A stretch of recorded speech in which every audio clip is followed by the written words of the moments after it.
बांधव हो, आज मी कुमार भारती इयत्ता 10वी प्रथम भाषा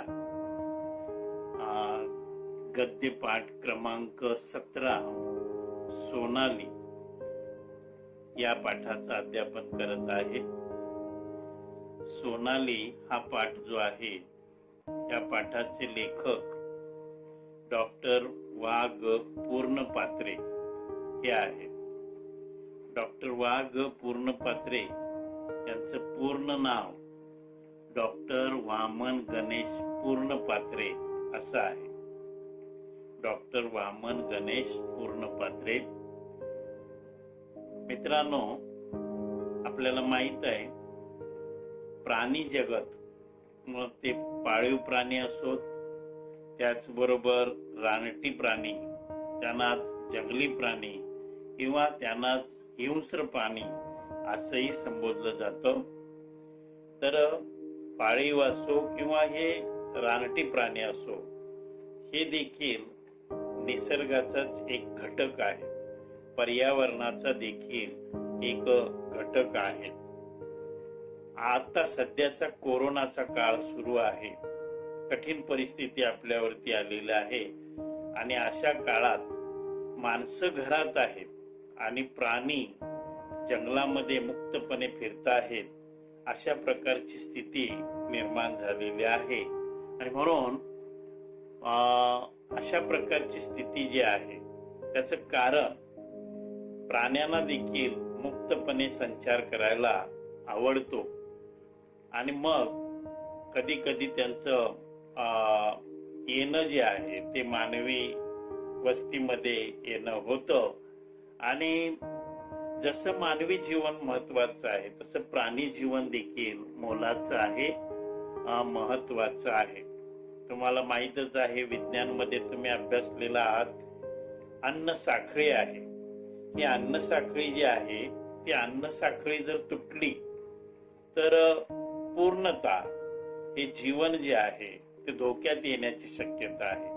आणि या अन्न साखळीतला प्रमुख प्राणी जो आहे तो वाघ, तो जर जगला तर ही अन्न साखळी टिकली असं मान्यवरांचं मत आहे। आणि म्हणून ही अन्न साखळी जी आहे ती राहणं, टिकणं महत्वाचं आहे। तर असं प्राण्याबद्दल माहिती देणारा पाठ जो आहे तो सोनाली हा पाठ आपण आता अभ्यासणार आहोत। त्या अगोदर आपण लेखक डॉक्टर वाघ पूर्णपात्रे यांचा आपण परिचय पाहूया। काकासाहेब या नावानं त्यांना ओळखलं जायचं। ते जनमानसामध्ये काकासाहेब या नावानं परिचित होते। मानव, हिंस्र व पाळीव प्राणी यांच्या जीवनासंबंधीचा हा सोनाली नावाचा पाठ त्यांनी महत्वाचा आणि आपला सर्वांना संदेश दे असा पाठ त्यांनी दिलेला आहे। प्रसिद्ध लेखक म्हणून डॉक्टर वाघ पूर्णपात्रे यांचा परिचय होता। वन्य प्राण्यांविषयीचे सोनाली हे पुस्तक त्यांनी लिहिलेलं होतं किंवा आहे, ते प्रसिद्ध आहे। त्याचबरोबर प्राणी जगत हा सर्वांच्याच कुतूहलाचा व जिव्हाळ्याचा विषय। लहानपणापासून पाळीव प्राणी व जंगली प्राणी या दोघांबद्दलही आपल्याला आकर्षण असतं। पाळीव प्राणी तर बघा आपल्या घरापासून समाजामध्ये इतरत्र त्यांचा संचार असतो, त्यांच्या संगतीमध्ये आपण लहानाचं मोठे होत असतो। तर पाळीव प्राणी आणि जंगली प्राणी या दोघांबद्दलही आपल्याला लहानपणापासूनच आकर्षण असतं। पाळीव प्राणी व हिंस्र प्राणी यामध्ये भेद आहेतच, परंतु जंगली प्राण्यांच्या हिंस्रपणाबाबत लहानपणापासून आपल्या मनात एक प्रकारची भीती किंवा गैरसमज असतो। आता जंगली प्राणी जरी असला तरी तो त्याच्यापासून आपल्याला भीती असतेच असं नाही।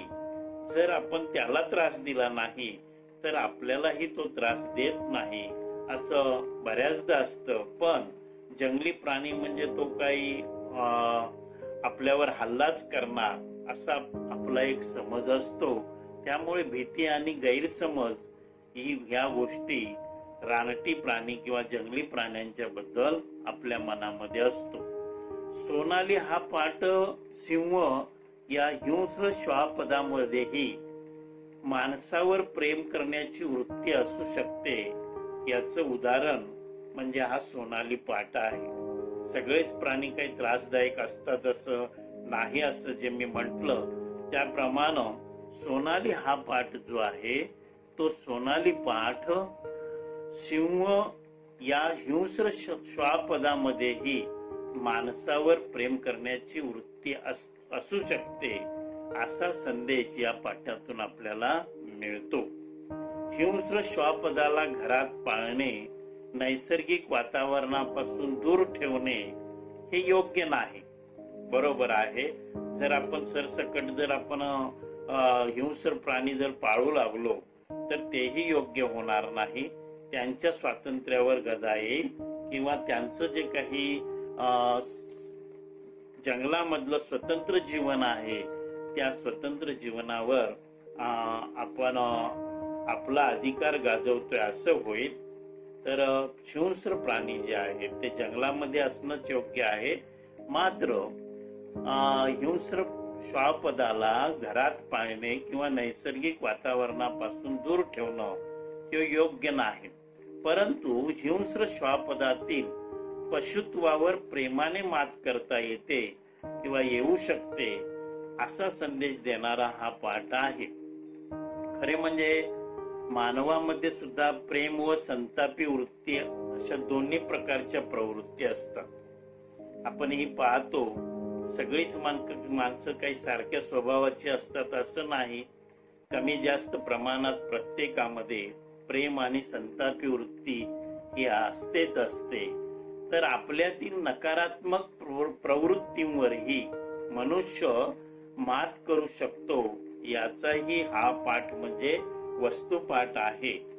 आपल्यात ज्या काही नकारात्मक गोष्टी आहेत त्यावरती आपण मात करू शकतो अशा प्रकारची शिकवण देणारा हा पाठ आहे किंवा वस्तुपाठ आहे.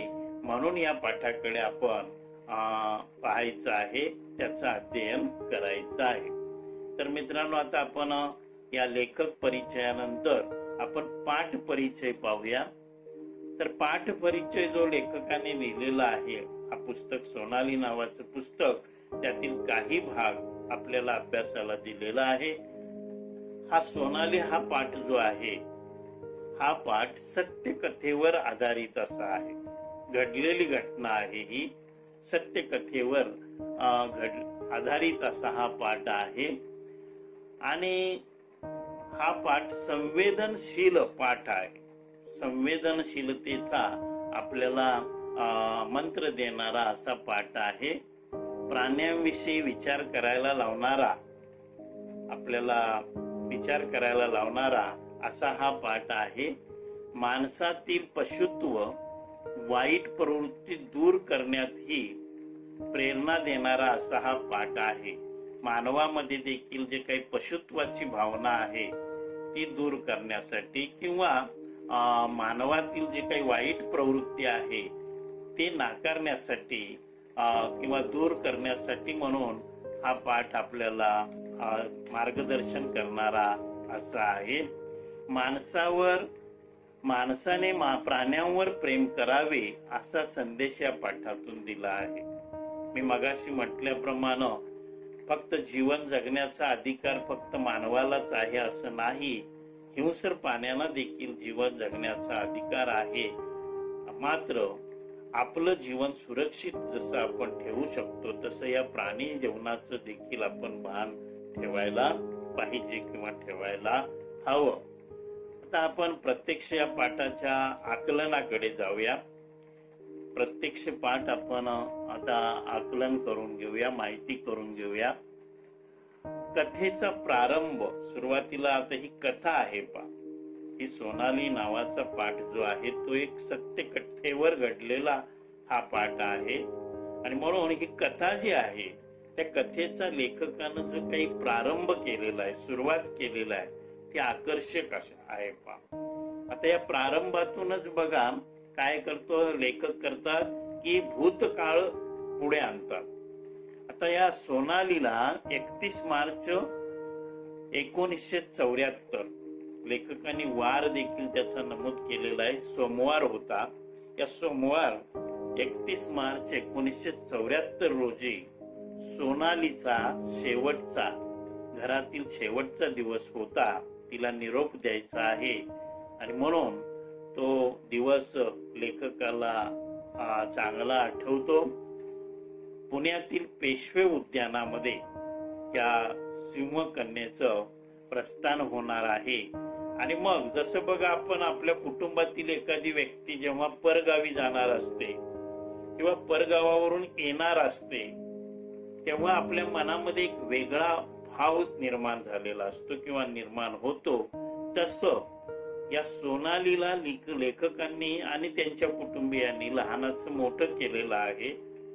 आपल्या मुलाप्रमाणे त्यांनी तिचा सांभाळ केलेला आहे. अशा या सोनालीला पुढे आता काय करावं लागणार आहे, पेशवे उद्यानामध्ये ठेवावं लागणार आहे, पाठवावं लागणार आहे. आणि त्यामुळे लेखकाला भूतकाळ म्हणजे जुन्या आठवणी लेखकाच्या मनामध्ये जाग्या झालेल्या आहेत. मग सुरुवातीला लेखकाला या सोनालीचं आपल्या घरामध्ये आगमन कसं झालं किंवा तिचं येणं कसं झालं त्याच्याबद्दल लेखकानं माहिती दिलेली आहे. 29 ऑगस्ट 1973 मध्ये या सोनालीला लेखकानं पिलांच्या मधून योग्य निवड करून सोनालीची निवड करून तिला आणलं असं त्यांनी सांगितलेलं आहे. त्यामध्ये सोनालीच्या शरीरयष्टीचं वर्णन केलेलं आहे किंवा तेच पिलू का निवडावं असं वाटलं याच्याबद्दल लेखकानं त्यामध्ये वर्णन केलेलं आहे. लेखकानं तिथंच एक वाक्य म्हटलेलं आहे बा, पशुत्वाची शिकार करायची आहे या विचारानं लेखकानं या सिंहकन्येला घरामध्ये आणलेला आहे. आता खरं तर बघा त्यांचे पूर्वज किंवा त्यांचे नातेवाईक यांच्यामध्ये शिकार करण्याचा छंद मोठ्या प्रमाणात होता. पण आपण मात्र पशुत्वातील किंवा पशुत्वाची शिकार करायची या वृत्तीनं ही सिंहकन्या म्हणजे सोनाली तिला आणलेलं आहे. आता ती आणल्यानंतर बघा जसा आपल्या कुटुंबामध्ये लहान मूल येतं मग त्या लहान मुलाचं नामकरण वगैरे होतं, तसं सोनालीच हे या पिलाचं नाव का ठेवलं तर याबद्दल लेखकांनी सांगितलेला जो काही कुटुंबामध्ये झालेला त्रिवेणी संगम आहे त्या त्रिवेणी संगमाचं वर्णन केलेलं आहे. त्रिवेणी संगम तो कसा आहे पहा, श्वानकन्या रुपाली अगोदरच कुटुंबामध्ये श्वानकन्या आहे, तिचं नाव रुपाली ठेवलेलं आहे. का तर रुपेरी केस म्हणून तिचं नाव रुपाली ठेवलं.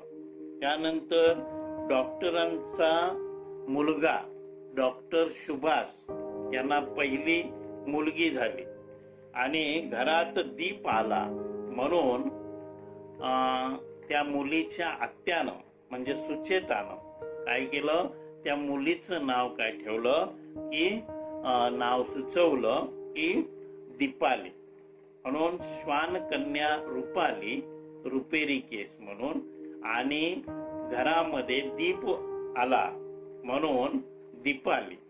आणि त्यानंतर बघा त्याच महिन्यामध्ये ऑगस्ट महिन्यामध्ये 1973 साली त्या लेखकांच्या संगम बंगल्यामध्ये सोन्यासारखी केस असलेली ही सुवर्णकांतीची मादी म्हणजेच सिंहीण तिचं नाव काय ठेवावं अशा विचारात असताना लेखकाने तिच्या अंगावरून पाठीवरून हात प्रेमळपणानं फिरवला आणि हात फिरवताना सुवर्णकांतीची मादी तिचं नाव आपोआप लेखकाला सुचलं की सोनाली, सोनेरी केसांची म्हणून सोनाली. आता तुमच्या लक्षात आला असेल हा त्रिवेणी संगम. बघा किती यामधून यमक देखील साधलेला आहे. रुपाली, दीपाली आणि सोनाली. किती नाव निवडण्यामध्ये देखील सूचकता आहे हे आपल्या लक्षात येतं. पुढचा मुद्दा येतो सोनाली रुपालीची दंगामस्ती. आता ही या ठिकाणी ही रुपाली देखील अगोदर पासून आहे, सोनाली आहे, दीपाली मानव कन्या किंवा डॉक्टर कन्या आहे. पण सोनाली आणि रुपाली यांची जी काही दंगामस्ती आहे त्या दंगामस्तीचं लेखकांनी छान प्रकारे वर्णन केलेलं आहे. तर सोनाली आणि रुपाली ह्या सुरुवातीला त्यांचं काही पटत नव्हतं. जसं बघा आपलं पण असतं, दोन मित्र, नवीन मित्र किंवा एखाद्या नवीन शाळेमध्ये दोन मित्रांची भेट व्हावी, दोन मैत्रिणींची भेट व्हावी, पटकन मैत्री जमत नाही. तिथं आपण एकमेकाचे स्वभाव गुण ओळखतो किंवा आपण परिचय करून घेतो आणि मग आपल्या स्वभावाशी मिळतं जुळतं होईल त्याच्याशी आपण मैत्री करतो. तसं बघा सुरुवातीला त्या सोनाली आणि रुपाली यांचं काय अगोदरच्या काळामध्ये काय पटायचं नाही, पटत नव्हतं. पण जसं हा सहवास वाढत गेला तस तसं दोघींमध्ये एकमेकींबद्दल काय झालं, प्रेम निर्माण झालं. मग दोघे एकत्र जेवणं असेल, दोघे एकत्र झोपणं असेल, हे सगळं त्यांच्या अगदी मैत्री भावानं सुरू झालेलं दिसून येतं. इतकंच काय त्या दोघींचा दंगामस्ती देखील मोठ्या प्रमाणात सुरू झाली असंही आपल्याला दिसून येतं. त्यानंतर बघा रुपाली जी आहे ती रुपाली लवकर झोपे, पण जी सोनाली आहे ती मात्र लेखकाला लवकर झोपू देत नसे. तिच्या बरोबर लेखकाला खेळावं लागत असे. मग असे हे खेळलेली दमलेली अशी जी सोनाली आहे ती झोपी जायची आणि मग कधी कधी त्या झोपण्याच्या ठिकाणी देखील लेखकाला झोपण्याची अडचण व्हायची. इतकं ते म्हणजे लळा लागलेला त्या सोनालीचा म्हणा रुपालीचा म्हणा अशा प्रकारचं वर्णन लेखकानं केलेलं आहे. यावरूनच बघा प्राणीप्रेम लेखकांच्या मनामध्ये किती होतं हे लक्षात येतं आणि म्हणूनच त्यांना या प्राण्यांचा सांभाळ करावासा वाटलेला आहे. रुपालीची ताईगिरी पुढचा प्रसंग लेखकाने वर्णन केलेला आहे. आता रुपाली मोठी आहे, ती 7 दिवसानं कुटुंबामध्ये लवकर आलेली आहे. ती ताईगिरीच्या स्वभावानं वागते. सुरुवातीला बघा शरीर यष्टीनं सोनाली जी काही लहान आहे ती काही दिवसानंतर दुप्पट किंवा चौपट अशी त्या रुपालीच्या तब्येतीच्या पेक्षा मोठी झालेली आहे. तरी पण बघा की काय करते की रुपाली जी आहे ती सोनालीवरती ताईगिरी करण्याचा प्रयत्न करते. रुपाली सोनालीवर गुरगुरायची, त्यामुळे सोनाली देखील बापडे गप्प गुमान किंवा गप्प राहायची. त्यानंतर अंगापिंडानं दुप्पट चौपट जरी सोनाली झाली तरी रुपाली जशी होती तशीच राहिली. तरी पण रुपालीचा जो काही मूळचा स्वभाव आहे, ताईगिरीचा स्वभाव आहे, तो काही कमी झालेला दिसत नाही. म्हणजेच बघा या ठिकाणी मानवी प्रवृत्ती जी आहे त्या प्राण्यांमध्ये देखील असतात याचा या ठिकाणी लेखकाला वर्णन करावायचं आहे. कधी कधी बघा सोनाली काय करते, या रुपालीला आपल्या दातामध्ये पकडते आणि दातामध्ये पकडून दुसऱ्या ठिकाणी नेते. पण त्या रुपालीला कधी त्या सोनालीचा दात लागला नाही. आपण देखील आजूबाजूला काही असं दृश्य पाहतो की असे प्राणी एकमेकाला देखील दातानं लहान पिलांना उचलतात, पण त्यांचे दात त्यांना लागत नाही असं आपल्याला दिसून येईल. पुढचा मुद्दा आहे बघा सोनालीच्या गमती जमती. लेखकानं पुढचा मुद्द्याचं वर्णन केलेलं आहे की सोनालीच्या गमती जमतीचं वर्णन केलेलं आहे. गच्चीवर सोनालीचे बिराड मांडलेलं आहे. गच्चीवर तिला जागा करून त्या ठिकाणी सोनालीला ठेवलेला आहे.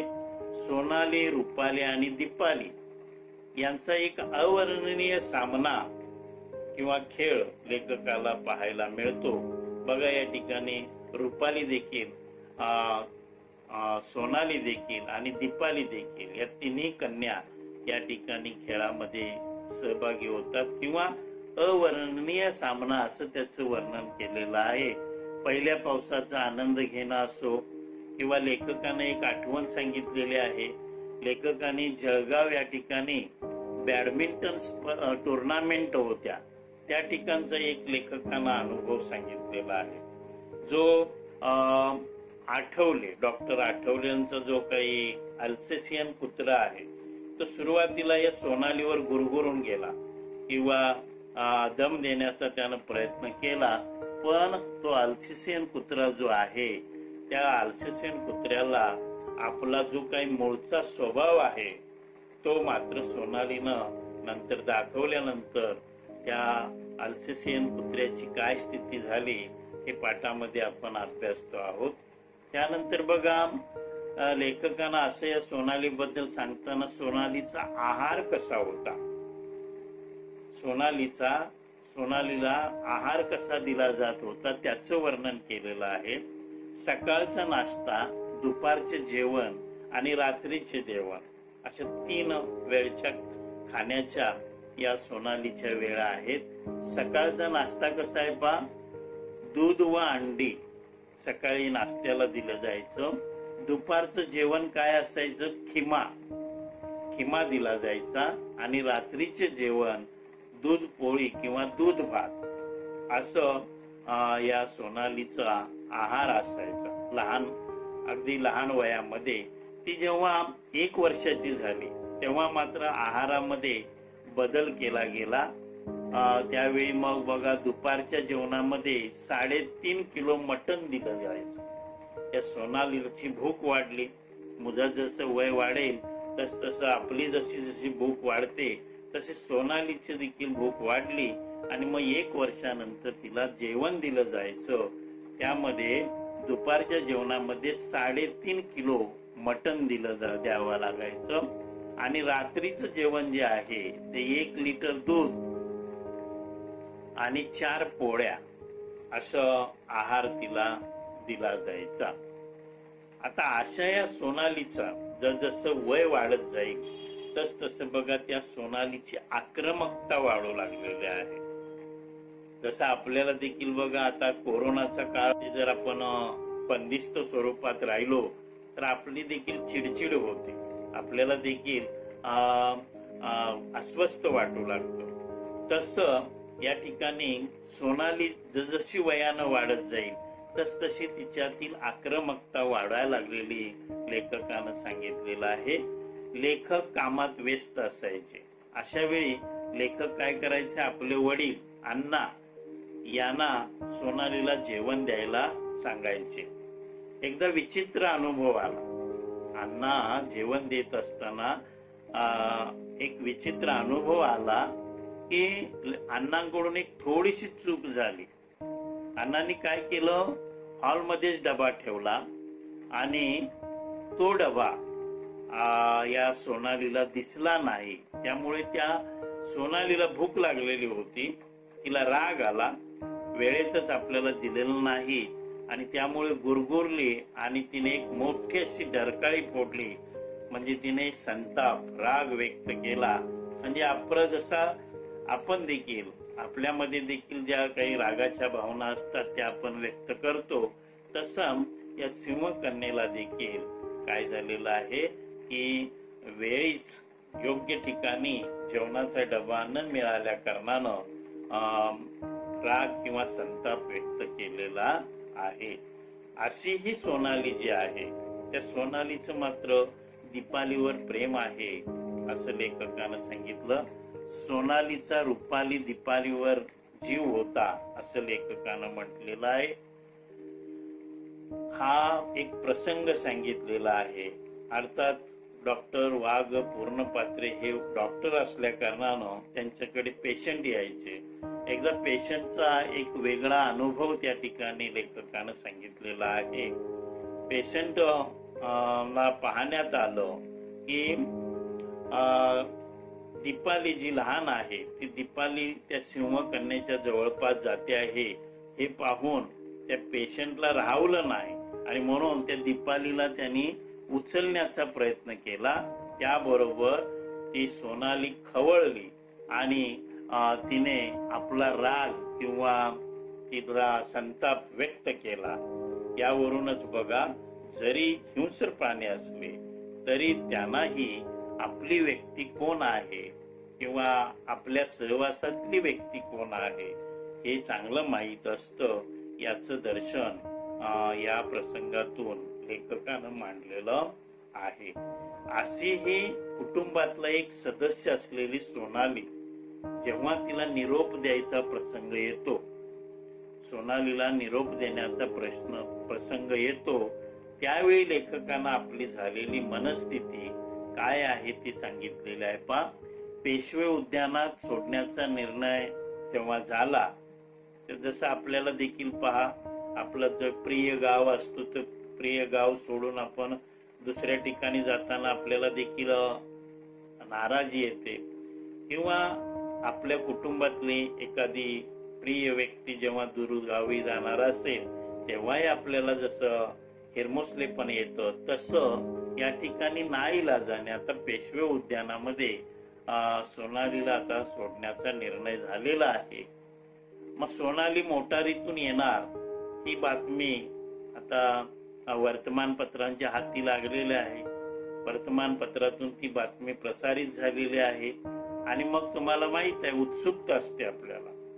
कधी न पाहिलेला प्राणी, तर जसं बघा हिंस्र प्राणी जे आहेत ते प्राणी संग्रहालयामध्ये, प्राणी राणीचा बाग मुंबईतील असेल किंवा उद्यानामध्ये असे प्राणी ठेवलेले असतात, ते पाहायला जसं आपण जातो तसं बघा सोनाली ही पेशवे उद्यानात येणार आहे आणि ती खुल्या मोटारीतून येणार आहे असं म्हटल्यानंतर सगळ्या बघ्यांची किंवा लोकांची गर्दी जमा होते आणि मग गर्दी जमू लागते. पेशवे बाग हा यातला शेवटचा टप्पा आहे. महापौरांनी सोनालीचा औपचारिक स्वीकार केलेला आहे. सोनालीला लेखकानं जड अंतःकरणाने म्हणजे मनावर ओझं घेऊन जड अंतःकरणाने काय केलेलं आहे, पिंजऱ्यात सोडलेलं आहे. आणि मग ती बघा तिच्या लक्षात येतं पण नाईलाज असतो. ज्या आपल्याला गोष्टी करायच्याच आहेत जरी त्या आपल्याला अप्रिय असल्या तरी त्या कराव्याच लागतात काही वेळेला. त्याप्रमाणे या सोनालीला देखील निरोप देणं भाग आहे आणि म्हणून ते रुपालीच्या माध्यमातून ते या सोनालीला पिंजऱ्यामध्ये सोडतात आणि मग ते पिंजऱ्याकडे पाठ फिरवून परत येतात. घरातील सदस्याला घरापासून दूर करणं हा अनुभव त्यामध्ये आलेला आहे आणि एकंदरीत आतापर्यंत जिचा सांभाळ केला, संगोपन केलं, अशा या सिंहकन्येला आपण निरोप देतो तेव्हा लेखकाचं मन भरून येतं. जड अंतःकरणानं तिला निरोप द्यावा लागतो. एक हृदयस्पर्शी अशा प्रकारची ही कथा सत्य कथा आहे असं आपल्याला दिसून येईल. मित्रांनो, या कथेतून आपण काय शिकलो हे आता आपण बघूया. या कथेतून आपण काय शिकलो पहिली गोष्ट, प्राण्यांनाही मन असतं.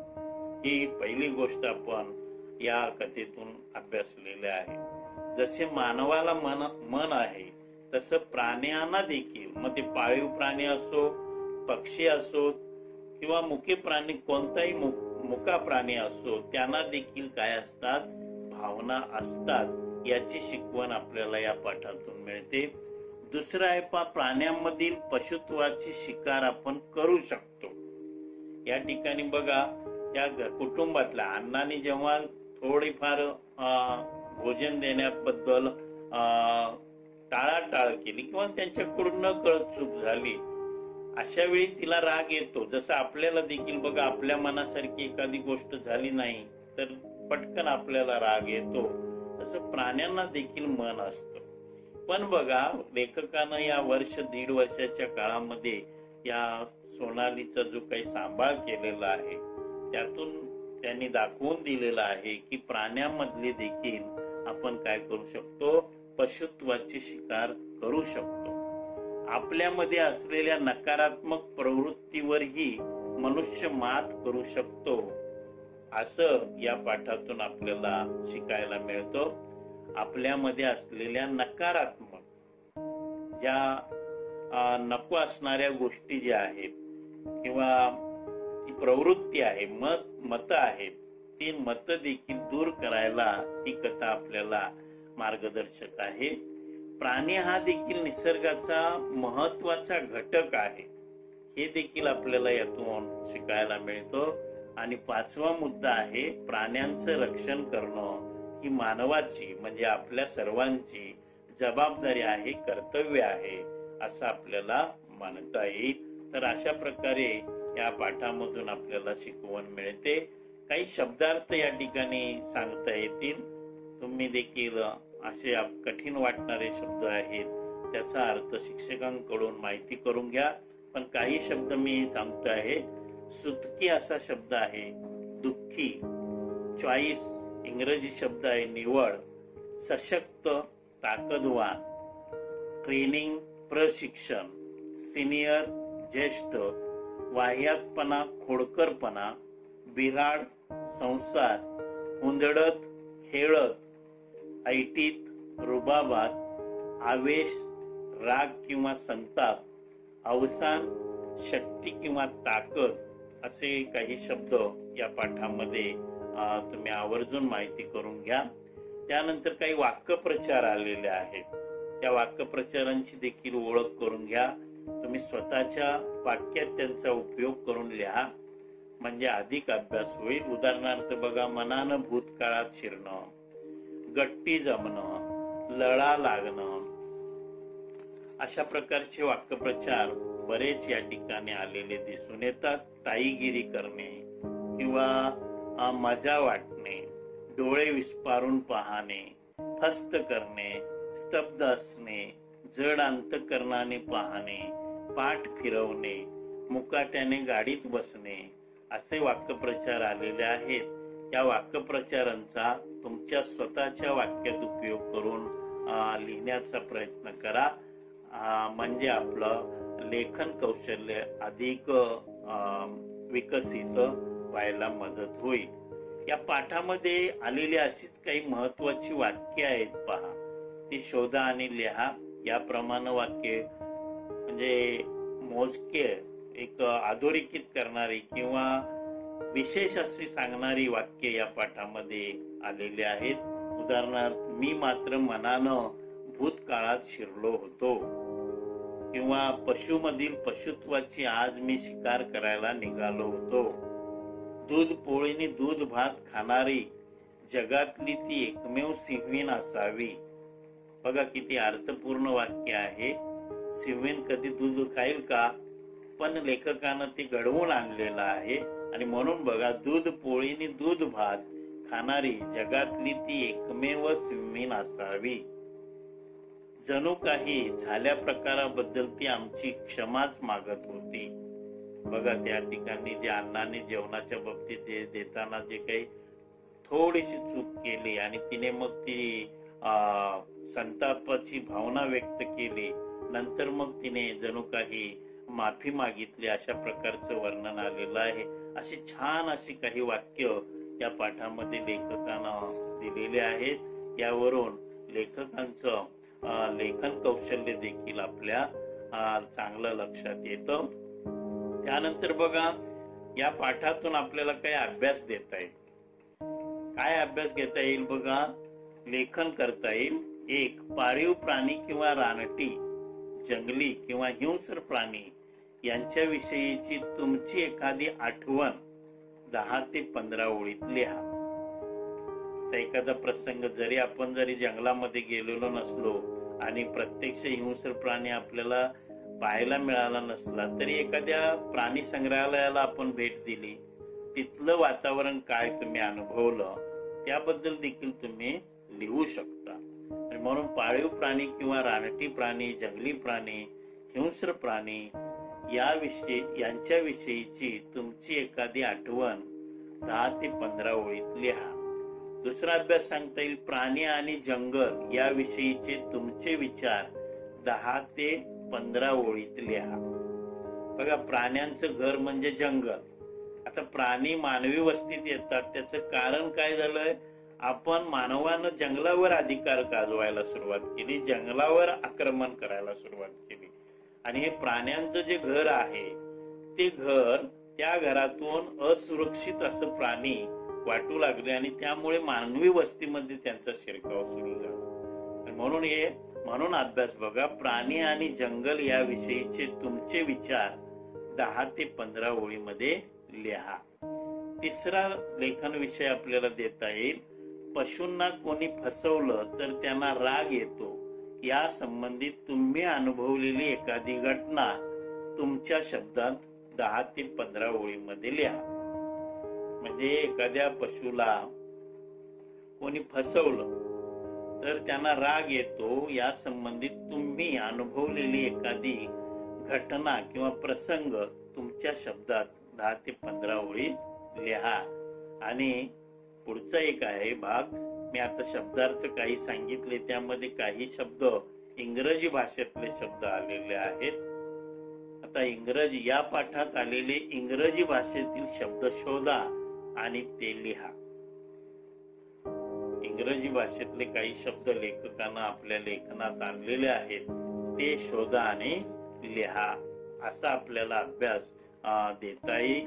त्यानंतर बघा, या संबंधी बघा, मी आपल्याला देखील एक लेखन कौशल्य आहे.